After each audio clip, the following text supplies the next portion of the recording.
Halo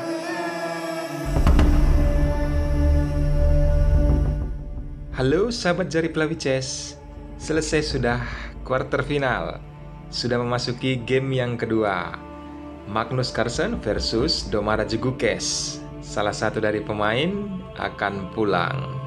Bagaimana keseruannya pada pertandingan ini? Dan poin pentingnya pada saat berlaga adalah Domara Jegukes harus menang. Apabila mendapatkan hasil draw, maka Magnus Carlsen yang akan memasuki ke partai semifinal.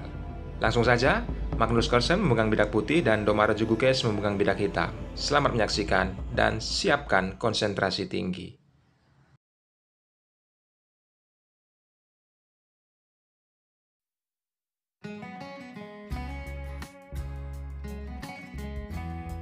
Magnus Carlsen memulai dengan pion E 2 langkah dan dibalas Domara Jegukes pion C 2 langkah. Terjadilah pembukaan Sicilian Defense di papan. Setelah putih menaikkan pion C, lalu hitam menaikkan pion D 2 langkah. Terjadi pertukaran di lini center dan pion kali ini dipukul oleh menteri. Next, putih menaikkan pion ke D4 dan mengajak pertukaran. Hal itu diabaikan sementara oleh hitam, lebih menaikkan kuda ke F6. Lalu respon putih juga menaikkan kuda ke F3 dan hitam menaikkan pion E1 langkah. Dengan catatan, bila kita melihat posisi sekarang ini teman-teman, kedua pemain bersiapan untuk rokade pendek. Setelah terjadi pertukaran pion kembali, dan hitam kembali mengeluarkan kudanya ke C6. Setelah putih melakukan rokade sayap raja, lalu hitam menaikkan gajah untuk melakukan hal yang sama. Dan putih menaikkan kuda ke C3 mengancam menteri, mudah saja menteri mundur ke D6. Lalu putih terus mengejar posisi menteri, kuda ke B5, dan menteri kembali ke tempat awal, ke D8. Putih menaikkan gajah ke F4, dan hitam menaikkan kuda ke D5, mengancam kembali posisi gajah. Dan gajah dipaksa mundur ke G3, lalu hitam melakukan rokade pendek. Putih menempatkan benteng ke jalur C, dan hitam menaikkan gajah, membackup posisi kuda.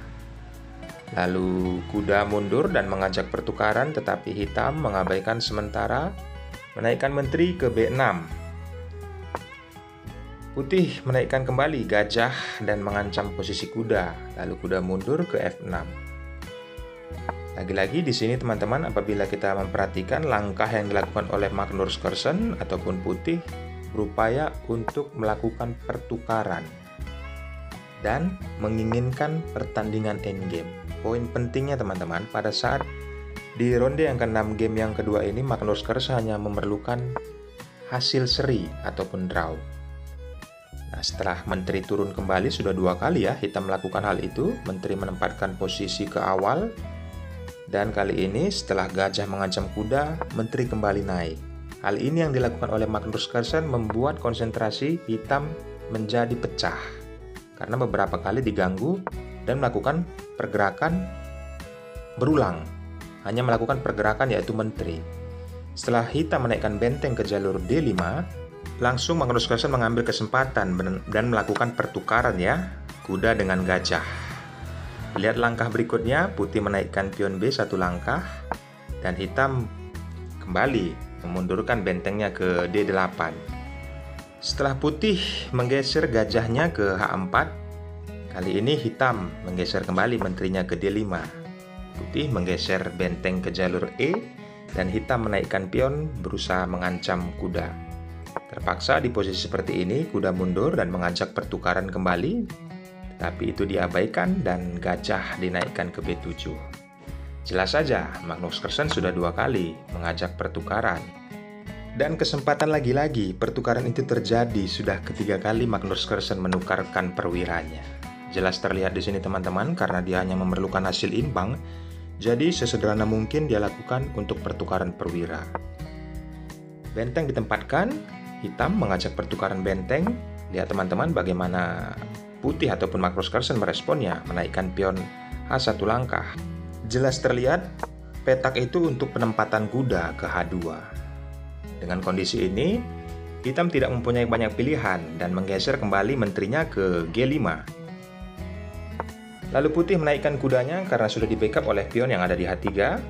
Dan hitam menaikkan raja kembali. Dengan posisi menaikkan raja tersebut, sebenarnya Domaraju Gukes sudah mengetahui ya teman-teman, akan terjadi pertukaran. Dan benar saja, setelah pertukaran menteri tersebut, maka posisi putih sangat besar untuk mendapatkan hasil remis. Apalagi setelah posisi penempatan kuda dan terus mengajak pertukaran yang dilakukan oleh Magnus Carlsen, memukul kembali benteng. Dalam pertandingan ini jelas ya, Domaraju Gukes tidak mempunyai banyak pilihan dan harus berhadapan dengan permainan endgame. Tentu saja, apabila kita melihat sejarah ataupun daftar riwayat tentang permainan Magnus Carlsen di endgame, sangatlah brilian. Maka dari itu, Gukes di sini sangatlah hati-hati. Setelah terjadi pertukaran pion dan posisi pion A, B, dan C akan segera ludes, teman-teman. Jelas terlihat dengan kondisi seperti ini, walaupun terlihat posisi hitam memiliki keunggulan bidak 1, tetapi ada penumpukan bidak di jalur F. Itulah yang dimanfaatkan oleh Magnus Carlsen agar menukarkan kembali perwira. Karena dia melihat ada kondisi pion yang menumpuk di jalur F. Perhatikan, langkah yang dilakukan oleh Magnus Carlsen terus mengincar gajah agar bergeser dan mendapatkan posisi untuk pertukaran bagi kuda dan gajah. Setelah raja bergeser ke H2, hitam menggeser bentengnya dan mengancam posisi kuda. Tetapi hal itu sangat aman karena ada pion yang menjaganya. Setelah pion dinaikkan satu langkah, di sini saatnya Magnus Carlsen menjalankan aksinya, teman-teman. Dia sudah memperhitungkan 8 atau 9 langkah ke depan. Dia melakukan pertukaran pion dan jelas saja kondisi seperti ini dipukul oleh gajah. Saatnya kuda memukul gajah. Inilah yang diciptakannya untuk mendapatkan endgame di akhir dan mendapatkan hasil remis. Apakah hitam bisa memperjuangkan keunggulan satu pion dengan posisi seperti ini? Dengan hitungan matematika langkahnya, Magnus Carlsen sudah memperhitungkan karena kondisi pion F dan pion H yang dimilikinya akan menghambat pergerakan raja ke depan. Nah, setelah kita melihat posisi skak yang dilakukan oleh benteng, maka raja menempatkan ke G3. Posisi ini sangatlah sulit bagi hitam untuk menaikkan pionnya ataupun rajanya. Maka dengan posisi yang terjadi saat ini, putih hanya konsentrasi dengan melakukan langkah benteng, teman-teman. Jika kita memperhatikan dengan posisi untuk mendapatkan hasil remis. Setelah raja diancam dan raja mundur ke G2. Dan hitam mencoba memperhitungkan langkah ke depannya, tetapi tetap saja teman-teman tidak akan bisa masuk raja hitam ataupun pion untuk ke depan karena ada benteng yang menghalangi di jalur 2. Lihat, setelah benteng berupaya untuk mencari langkah alternatif agar rajanya bisa keluar dari tekanan dan mempromosikan pionnya, tetapi hal itu tidak bisa. Penempatan raja putih yang nantinya akan di F2 menghambat raja hitam untuk maju ke depan. Lihat bagaimana hitam sekarang manuver untuk menggeser rajanya. Sekarang diletakkan di F6, berupaya untuk keluar dari pion dan melakukan serangan dari sayap menteri. Tetapi itu percuma, tidak akan bisa masuk, teman-teman. Makanya setelah dengan kondisi raja bergeser ke F2 yang dilakukan oleh putih, Domaraju Gukes menyatakan remis. Dan dengan hasil ini, Magnus Carlsen lolos ke babak semifinal ya teman-teman, dan Domaraju Gukes gugur. Kita kembali ke partai bagaimana kondisi Magnus Carlsen menciptakan agar pertandingan ini remis. Di sini poinnya teman-teman. Pada saat terjadi pergeseran gajah, dia memaksa gajah agar memakan pion. Kita kembali satu langkah lagi. Sebelumnya yang pion memukul pion. Agar teman-teman paham maksud dari Magnus Carlsen di sini. Nah, dia memukul pion F5 dengan catatan posisi skak dan tidak akan banyak pilihan. Apabila dipukul dengan pion, maka pion dipukul dengan kuda. Pertandingan menjadi semakin remis apabila dipukul kuda dengan pion. Nah, ini diciptakannya agar mendapatkan posisi remis. Penumpukan pion di jalur F. Di sini dia poinnya, Magnus Carlsen meminta agar pertandingan remis, teman-teman. Jadikan pelajaran penting bagi kita agar kita bisa menerapkan pertandingan ataupun pada saat bermain pada teman ataupun di online. Ambil ilmunya teman-teman.